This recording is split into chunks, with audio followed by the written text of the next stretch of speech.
What's up sa inyo mga tropa, at eto na naman tayo sa ating printing channel mga tropa. Salamat nga pala lalong lalo na sa nagsasubscribe, at road to 10,000 subscribers na tayo. At maraming salamat din sa mga nag-aabil syempre ng templates natin. Alam nyo naman na isa yan sa mga way kung paano natin isusustain yung channel natin. At pasensya na din kayo kung medyo hindi ako nakaka-reply dito sa mga message nyo or comment ninyo sa ating YouTube channel. Sobrang dami na kasi. Hayaan nyo, pipilitin natin na maisa-isa yan at lahat yan sasagutin natin mga tropa. At alam nyo naman na nagre-reply ako sa inyo. Eto na nga, message nyo lang ako sa mga gusto mag-avail ng mga templates natin. At kung gusto nyong magpasalamat din sa akin, i-click nyo na lang din yung subscribe at thanks button dyan kung nais nyo mag-donate. At simulan na nga natin yung content natin para sa ngayong araw na to.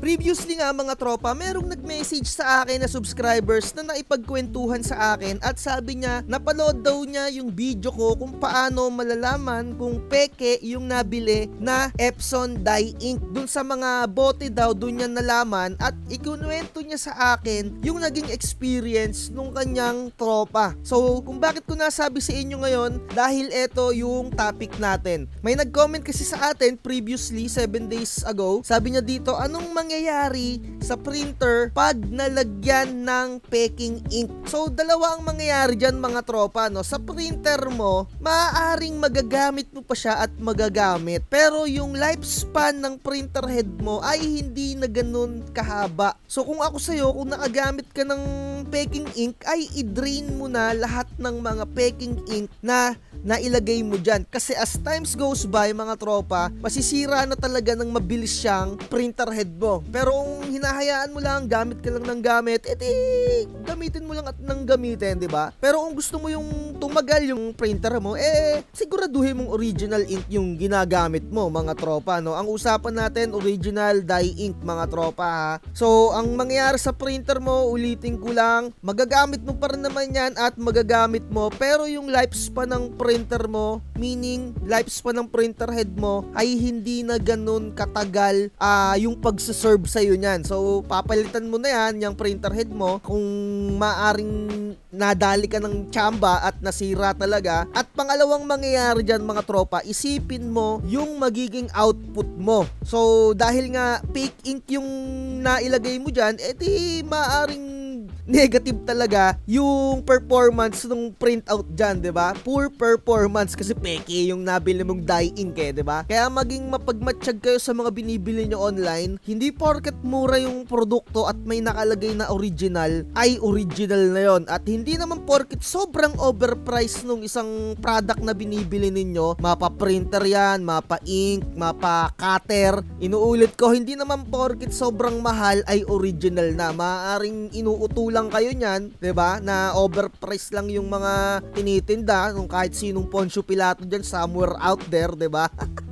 So ayun lang, maging mapagmatsyag kayo. So mabalik tayo dun sa kwento nung isang subscribers ko dito. Kung nanonood ka man, mag-comment ka dyan na sabihin mo na ikaw yon. Medyo hindi ko na kasi makakita yung conversation natin nun, kaya parang depende na lang sa mga manonood sa akin kung maniniwala kayo. Bahala naman kayo dyan kung naniniwala kayo o hindi, diba? So sabi ko nga sa inyo, tawagin nyo akong Site TV, the fake guru, diba?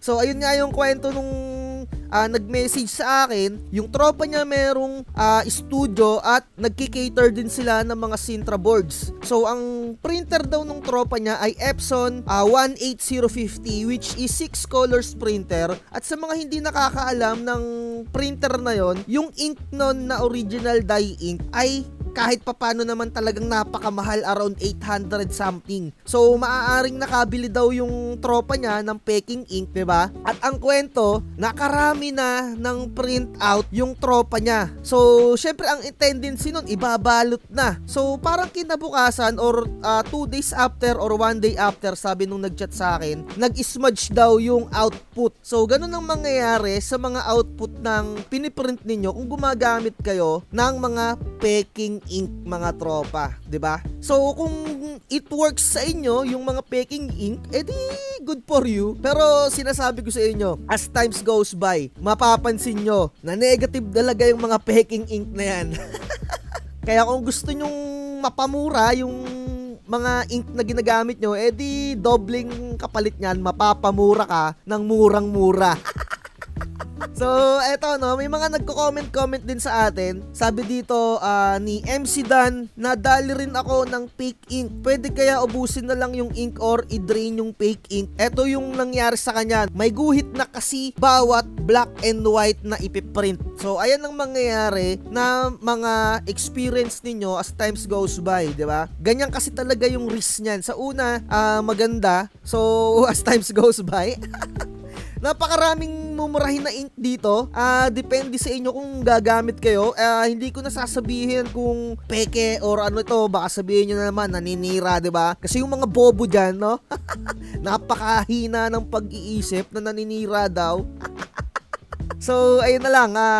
Nasa sa inyo kung may utak kayo na iisipin nyo yung sa pinaka-original na nagtitinda na official store ng Epson ay 282 lang at sa iba kung makakabili ka naman ng sobrang mura, di ba? So, ang gagawin ko na lang sa inyo, magbabasa na lang tayo ng feedback dito na mangilan-ngilan, pero hindi natin sasabihin yung store kung saang store yon, di ba? Sasabihin na naman kasi yun, di ba, naninira, bala sa buhay nyo dyan.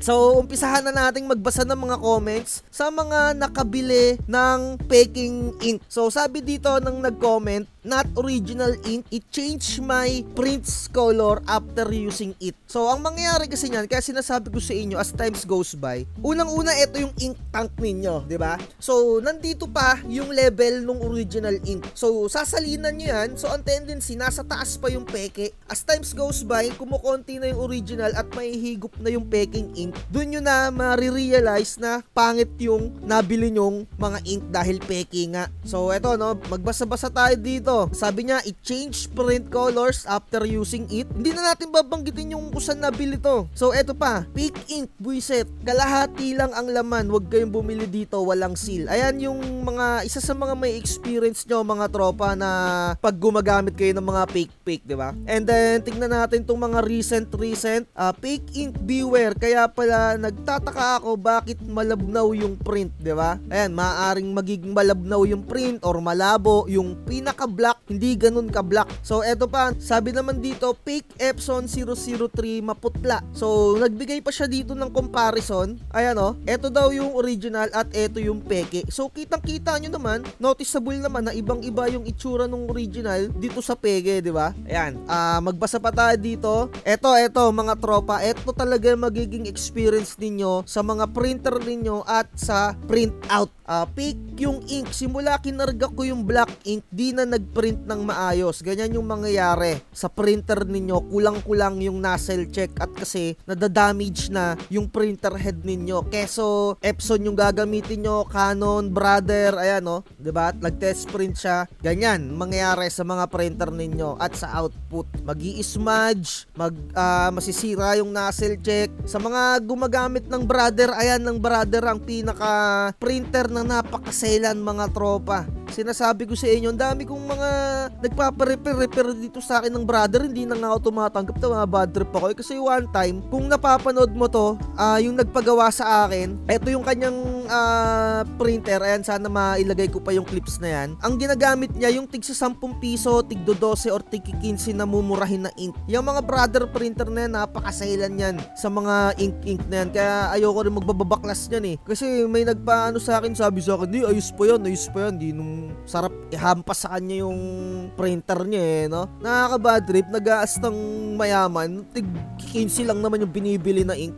Doon ako nababad trip sa mga customer na ganun eh. Talagang, ewan ko dun, basta nagbabad trip ako, sinagot-sagot ko eh. So, wag kayong gagamit ng fake ink kung Brother printer yung inyong gamit dyan sa inyong mga business, mga tropa. So, sa mga gumagamit naman ng faking ink at working sa inyo, it's good for you, mga tropa. It serve its purpose. Pero, as times goes by, antayin nyo na magpalit kayo ng printer head. Sinasabi ko sa inyo yan. Diba? Napamura ka na, mas mapapamura ka pa. So, warning lang to sa mga nagpaplanong gumamit ng mga fake ink dyan, sa mga baguhan. Kung natatakot kayong at hindi kayo marunong mag-check ng Peak Ink. Ilalagay ko sa description kung paano mag-check. Pero kung kayo ay mag-pigment ink naman kasi talaga, iba ang risk sa paggamit ng pigment ink mga tropa. Ibang-iba talaga. Kaya kung hindi ka pa ready sa risk ng paggamit ng pigment ink, wag ka munang gumamit ng mga ganong ink. Mag-aral ka muna, mag-research ka muna dyan, tsaka ka na mag-pigment ink mga tropa. At kung natatakot naman kayo, kung tatanong ninyo, may peki bang kuyi, may peki bang Hansol na pigment? Isa lang ang masasabi ko sa inyo mga tropa, sa mga legit seller lang kayo bumili or sa mga legit distributor talaga. So, nasa description yung mga links kung saan legit na distributor, legit na seller lang yung nilalagay ko dyan para hindi na kayo matakot at wag na kayong mangamba kung merong mga peking Hansol, peking pigment ng kuyi. Sa mga Hansol users dyan, meron niyang sealed yung mga bote na yan bago nyo gamitin, kaya sure na goods yung mga inilalagay ko na links dyan, diba? So dito na lang natin tatapusin yung videos natin, medyo mahaba na. Salamat nga pala sa mga nag-avail ng templates ko. Message nyo lang ako sa aking Facebook page kung gusto nyo mag-avail. Ayun lang, like, share, and subscribe. At lagi ko sinasabi sa inyo, huwag magpapauto. Bye! Chill lang, relax,